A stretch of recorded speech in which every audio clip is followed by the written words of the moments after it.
Once, my brother told me, enjoy being a broke loser living in mom's basement. 5 years later, I became a multimillionaire. After selling my company for $350 million, my family came asking for money. Then I took my revenge. My name is Alex. When I was 19, I dropped out of college to build a mobile app from my bedroom.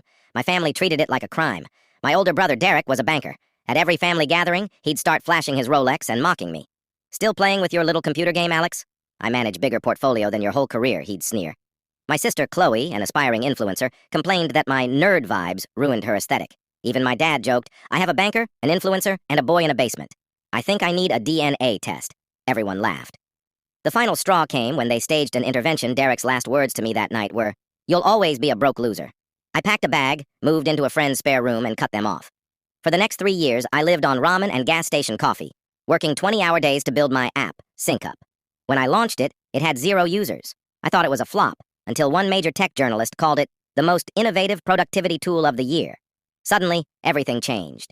Within 6 months, SyncUp had over 500 million users. A year later, one of Silicon Valley's biggest companies offered $350 million to acquire it. After the deal, I bought a penthouse overlooking the city. That's when my mom invited me to a family dinner.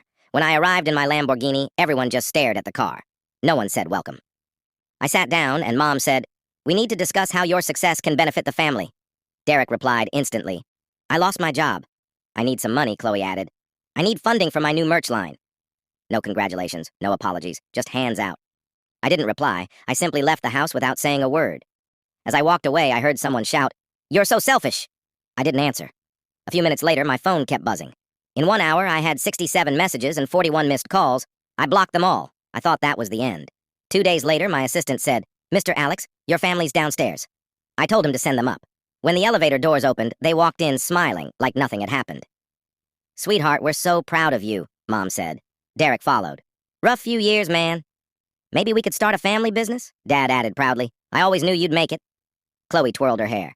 You could help me launch my merch line. We'd go viral. I walked to the bar, poured myself a drink, and smiled.